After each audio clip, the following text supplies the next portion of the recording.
जरूरी है। यह है MNS न्यूज नेटवर्क और आप देख रहे हैं MNS न्यूज टीवी। मैं हूं आपके साथ सोनल। तो आइए देखते हैं आज कुछ खास खबर। सोचे समझे हंगामे से कम होती है लोकतंत्र की गरिमा।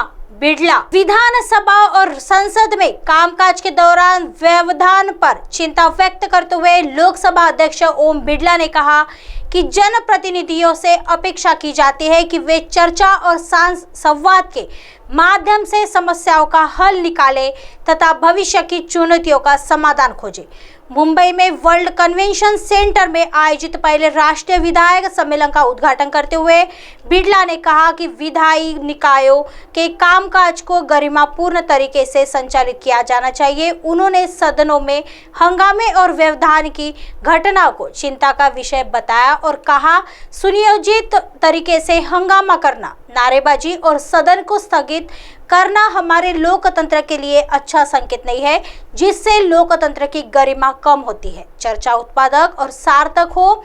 लोकसभा सचिवालय के बयान के अनुसार बिड़ला ने कहा कि सर्वोच्च जनप्रतिनिधि संस्था के नाते विधानमंडलों से अपेक्षा की जाती है कि वे देश के अन्य संस्थानों और संगठनों के लिए एक आदर्श के रूप में कार्य करें।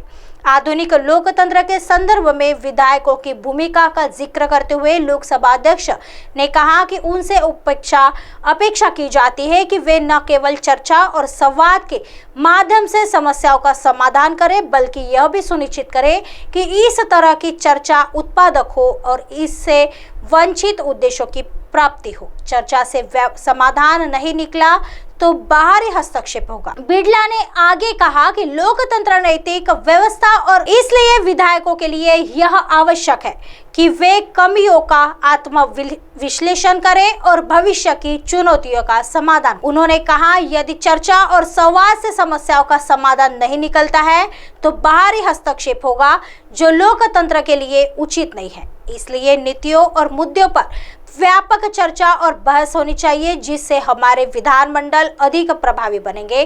बिड़ला ने कहा कि विधायकों से अपेक्षा की जाती है कि वे संविधान द्वारा प्रदत्त स्वतंत्रता, समानता, न्याय आदि के आदेशों को बनाए रखेंगे। सम्मेलन में पूर्व लोकसभा अध्यक्षों शिवराज पाटिल, मीरा कुमार और सुमित्रा महाजन ने भी भाग लिया।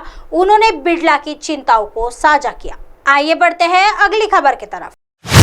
भाजपा के खिलाफ साझा न्यूनतम कार्यक्रम जरूरी, शरद पवार। राज्यों की जनता ने खारिज किया, लोकसभा में भी खारिज करेंगे। जलगांव राकांपा के प्रमुख शरद पवार ने कहा कि वह केंद्र में नरेंद्र मोदी सरकार का विकल्प प्रदान करने के लिए सभी विपक्षी दलों को न्यूनतम साझा कार्यक्रम के आधार पर एकता बनाने के लिए राजी करेंगे। पवार ने यहाँ पत्रकारों से कहा कि भाजपा को ज्यादातर उन राज्यों में खारिज कर दिया गया है जहां यह शासन कर रही थी। उन्होंने आरोप लगाया कि भाजपा ने सत्ता हथियाने के लिए चुनी हुई सरकारों को गिराया है। राकांपा प्रमुख ने कहा, यदि लोगों ने राज्य स्तर पर भाजपा को खारिज कर दिया है तो उनका नागरिकों का नजरिया राष्ट्रीय स्तर पर अलग। शरद पवार दलों को एक साथ बैठने और न्यूनतम आधार पर विपक्षी एकता बनाने के बारे में नहीं होगा। उन्होंने आश्वासन दिए, लोगों की अपेक्षाएं बढ़ाई। बताया कि 23 जून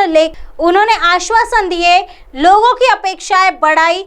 बताया कि 23 जून लेकिन कुछ नहीं किया। यह एक विकल्प प्रदान को बिहार के पटना करने का समय है। मैं होने वाली विपक्षी कर्नाटक में वादा पूरा कर रही।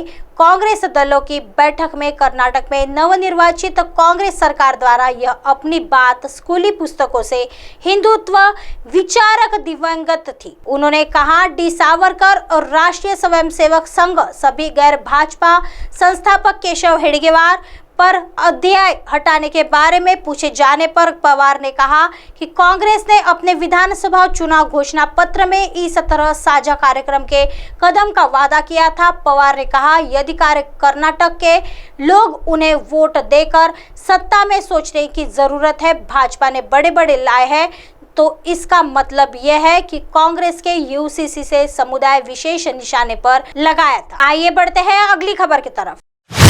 फडणवीस ने राष्ट्र निर्माण के एजेंडे से भटकने के खिलाफ किया आगाह। भाजपा और उसकी सहयोगी शिवसेना के बीच अखबार में प्रकाशित एक विज्ञापन को लेकर वाक युद्ध में बाद उप मुख्यमंत्री देवेंद्र फडणवीस ने राष्ट्र निर्माण के एजेंडे से भटकने के खिलाफ शुक्रवार को आगाह किया है। देवेंद्र फडणवीस ने MIT स्कूल गवर्नेंस द्वारा आयोजित पहले राष्ट्रीय विधायक सम्मेलन के उद्घाटन के मौके पर यह बात कही। इस सम्मेलन में लोकसभा अध्यक्ष ओम बिरला, विधानसभाओं के पीठासीन अधिकारी और देश भर के लगभग 2000 विधायक शामिल हुए। एकनाथ शिंदे को अधिक लोकप्रिय बताने वाले अखबार के एक विज्ञापन को लेकर उठे विवाद के बीच फडणवीस ने कहा, मैंने देखा है कि अक्सर मीडिया हमारे लिए एजेंडा तय करता है। हम मीडिया के सामने आने के लिए इतने उतावले हो जाते हैं कि हम अपना एजेंडा ही भूल जाते हैं। उन्होंने सम्मेलन में भाग लेने वाले विधायकों से कानून बनाने और राष्ट्र की प्रगति में योगदान देने को एजेंडे से विचलित नहीं होने का आग्रह किया। उन्होंने कहा कि सदियों पहले फडणवीस लोकतंत्र ने भारत में जड़ें जमा ली थी और आज भी फल फूला रहा है, क्योंकि 140 करोड़ लोगों का देश अपने प्रतिनिधियों को चुनने के लिए स्वतंत्र और निष्पक्ष चुनाव में भाग लेता है। ऐसे ही दिन भर की तमाम बड़ी खबरों से आपको रूबरू कराएंगे। तब तक बने रहिए MNS न्यूज के साथ। नमस्कार।